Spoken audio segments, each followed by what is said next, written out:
Hi, good morning. നമുക്ക് ഇന്നത്തെ pre market റിപ്പോർട്ടിലേക്ക് കിടക്കാം. അപ്പോൾ ഇസ്രായേൽ ഇറാൻ ഇഷ്യൂ ഒരു തരത്തിലും സബ്സൈഡ് ആകുന്നില്ല. യു എസ് ചിലപ്പോൾ ഇസ്രായേലിൻ്റെ കൂടെ ജോയിൻ ചെയ്യും എന്നുള്ളൊരു സിറ്റുവേഷനിലേക്ക് വരുന്നുണ്ട്. പക്ഷേ 2 ആഴ്ചക്കകത്താണ് തീരുമാനം പറയാമെന്ന് പറഞ്ഞിരിക്കുന്നത്. സോ 2 ആഴ്ച എന്ന് പറയുന്നത് ടു ലോങ് ആണ്. അപ്പോൾ അതിനിടയ്ക്ക് എന്ത് സംഭവിക്കാം?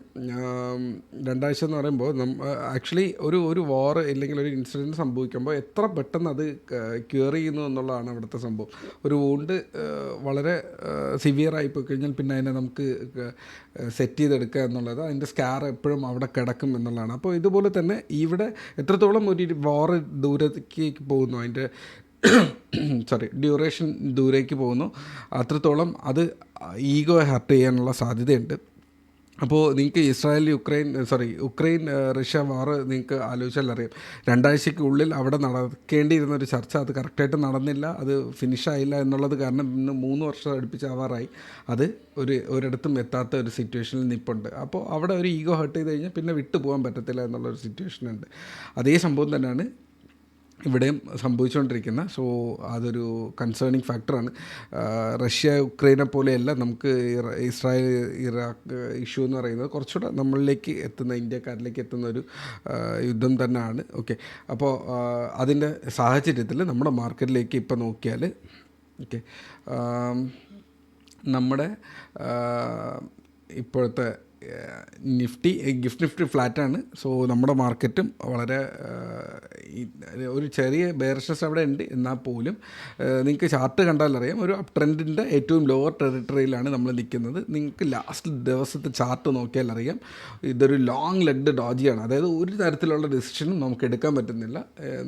നമ്മൾ കൺഫ്യൂസ്ഡ് ആകുന്നതിന് FIയും DIയും മേടിച്ചുകൊണ്ടിരിക്കുന്നത്, നമ്മൾ പാനിക്കിൽ സെല്ല് ചെയ്തുകൊണ്ടിരിക്കുന്നത് അവർ മേടിച്ചുകൊണ്ടിരിക്കുന്നുണ്ട്. സോ നല്ല സ്റ്റോക്കാണെങ്കിൽ കയ്യിൽ കീപ്പ് ചെയ്യാം. ഞാൻ അന്ന് പറഞ്ഞതുപോലെ നമ്മൾ ആ ഒരു 24,500 മേളിൽ നിൽക്കുകയാണെങ്കിൽ നല്ല സ്റ്റോക്ക് നമുക്ക് കീപ്പ് ചെയ്യുന്നതുകൊണ്ട് കുഴപ്പമൊന്നുമില്ല. വേസ്റ്റ് ആയിട്ടുള്ള സ്റ്റോക്കിൽ നമ്മൾ ഹോൾഡ് ചെയ്യേണ്ട എന്നുള്ളത് മാത്രമേ അവിടെയുള്ളൂ. സോ ഇതുപോലെ ഒരു ട്രെൻഡാണ് നമുക്ക് ഇതിന് മുന്നേ കിട്ടിയിരുന്നത് അല്ലേ. അതേ സംഭവം തന്നെയാണ് നിൽക്കുന്നത്. എങ്ങാനും ഒരു സീസ് ഫയർ വന്നു കഴിഞ്ഞാൽ, അതുപോലെ ട്രംപിൻ്റെ ഭാഗത്ത് നിന്ന് ഇങ്ങനെ ഒരു പോസിറ്റിവിറ്റി വന്നപ്പോഴാണ് ഇത് കയറി വന്നത്.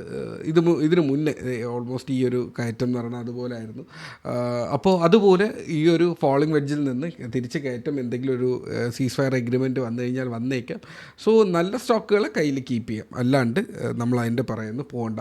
അപ്പോൾ ഇൻട്രാഡേ ലെവൽസ് നിങ്ങൾക്ക് കഴിഞ്ഞ കുറേ ദിവസങ്ങളായിട്ട് ഞാൻ പറയുന്ന ലെവൽസ് ഉണ്ട്. അപ്പോൾ 24,800 ഏറ്റവും ഇമ്പോർട്ടൻ്റ് ആയിട്ടുള്ള ലൈൻ, മേളിലേക്ക് 920, മേളിലേക്ക് 25,000 to 25,100 എന്നുള്ള ലെവൽസ് ഉണ്ട്. താഴേക്ക് 24,600 എന്നുള്ളൊരു ലൈൻ അവിടെ ഉണ്ട്. 440, 500 റേഞ്ചിലുള്ള ഒരു ലൈൻസ് അവിടെ ഉണ്ട്. സോ ഇത്രയും കാര്യങ്ങൾ നോക്കുക ഇൻട്രാഡേ ട്രേഡറിന്. പ്രസൻ്റ്ലി ഞാൻ ഇൻട്രാഡേ ട്രേഡ് ഒന്നും ചെയ്യുന്നില്ല. ഒന്ന്, പ്രീമിയം എക്സ്ട്രീംലി ഹൈ ആണ്. രണ്ടാമത്തത് ആ ഒരു ക്യാൻഡിൽസ് കണ്ടിട്ട് എനിക്ക് അത്ര കൺവിൻസിങ് ആയിട്ട് ഫീൽ ചെയ്യുന്നില്ല. ഒരു ഇൻട്രാഡേ ട്രേഡറിനുള്ള ഒരു സെറ്റപ്പ് ഫീൽ ചെയ്യുന്നില്ല. അപ്പോൾ കുറച്ചുകൂടെ കഴിഞ്ഞിട്ട് അത് നോക്കാം. സ്വിംഗ് പൊസിഷൻസിലും പുതിയതായിട്ട് വലിയൊരു സ്റ്റോക്കും ഇല്ല. ക്യാപിറ്റലിൻ്റെ ഓൾമോസ്റ്റ് നല്ലൊരു പെർസെൻറ്റേജ് വെളിയിൽ തന്നെയാണ് ഇരിക്കുന്നത്. എനിക്ക് കൺവിൻസിങ് ആയിട്ടുള്ളൊരു മാർക്കറ്റ് വരുമ്പോൾ മാത്രമേ ഇടുന്നുള്ളൂ എന്നുള്ളതാണ്. അപ്പോൾ ക്യാപിറ്റൽ എപ്പോഴും മാർക്കറ്റിൽ ഡിപ്ലോയ് ചെയ്തിരിക്കുന്ന ഒരാളല്ല യഥാർത്ഥത്തിൽ ട്രേഡർ എന്ന് പറയുന്നത്. ഏത് മൊമെൻറ്റിൽ ട്രേഡ് ചെയ്യണം, ഇല്ലെങ്കിൽ ഏത് മൊമെൻറ്റിൽ ക്യാപിറ്റൽ ഡിപ്ലോയ് ചെയ്യണം എന്നുള്ളൊരു വ്യക്തമായിട്ടുള്ളൊരു ധാരണ വേണം. എനിക്ക് അവിടെ കൺവിൻസിങ് അല്ലാത്തതുകൊണ്ട് ഞാൻ കാശ് ഇടുന്നില്ല എന്നുള്ളതേ ഉള്ളൂ. കൺവിൻസിങ് ആകുന്നുള്ളൊരു കാലത്ത് നമുക്കവിടെ കാശിടാം. ഓക്കെ, അപ്പോൾ ഇത്രയേ ഉള്ളൂ. 4 മിനിറ്റിന് മേളിലായി കാണണം ഇന്നത്തെ വീഡിയോ എന്ന് പറയുന്നത്. ഓക്കെ, ഡേ ട്രേഡറിന് ലെവൽസ് ഞാൻ കംപ്ലീറ്റ്ലി പറഞ്ഞു തന്നു കഴിഞ്ഞു. ഏറ്റവും ബെറ്റർ എന്ന് പറയുന്നത് നിഫ്റ്റി സെൻസെക്സിൽ ചെയ്യുന്നതിനേക്കാളും കമ്മോഡിറ്റി കുറച്ചുകൂടെ ബെറ്ററാണ്. നല്ല ട്രെൻഡുള്ള ഒരു മാർക്കറ്റാണ് കമ്മോഡിറ്റി മാർക്കറ്റ്. അങ്ങനെയാണ് ഒരു യുദ്ധം നടക്കുമ്പോൾ കമ്മോഡിറ്റി മാർക്കറ്റ് ട്രെൻഡിങ്ങിൽ വരികയും ഇവിടെ വോളറ്റൈലിറ്റി വരികയും ചെയ്യും. സോ അങ്ങനെ ആയിരിക്കണം. നമ്മുടെ ഗ്രൂപ്പിൽ ഇപ്പോൾ അർജുൻ ട്രേഡ് ചെയ്യുന്നുണ്ട്, 1-2 പേര് കമ്മോഡിറ്റിയിൽ അവിടെ ഉണ്ട്. എന്തെങ്കിലും ഡൗട്ട്സ് ഉണ്ടെങ്കിൽ നിങ്ങൾക്ക് അവിടെ ചോദിക്കാം. ടാഗ് ചെയ്ത് കഴിഞ്ഞാൽ അവിടെ അവർ ഉത്തരം തരും. അടുത്ത് സ്വിങ്ങിലേക്ക് വന്നു കഴിഞ്ഞാൽ നല്ല സ്റ്റോക്സ് എല്ലാം കയ്യിൽ ഹോൾഡ് ചെയ്യാം, അൺലെസ് 24,400 ബ്രേക്ക് ചെയ്യുന്നത് വരെ എന്നുള്ളതാണ് അവിടുത്തെ സിറ്റുവേഷൻ. ഇല്ല, ബൈയിങ് പ്രൈസിൻ്റെ അടുത്ത് നിൽക്കുകയാണെങ്കിൽ നിങ്ങൾക്ക് താല്പര്യമില്ലെന്നുണ്ടെങ്കിൽ കളയുക. ഞാൻ 1-2 സ്റ്റോക്ക് അങ്ങനെ ബൈയിങ് പ്രൈസിൻ്റെ അടുത്ത് നിന്ന ഒരു 1-2 സ്റ്റോക്സ് ഞാൻ അവിടെ കളഞ്ഞിട്ടുണ്ടായിരുന്നു. അല്ലാണ്ട് വേറെ പ്രത്യേകിച്ച് കാര്യങ്ങളൊന്നുമില്ല.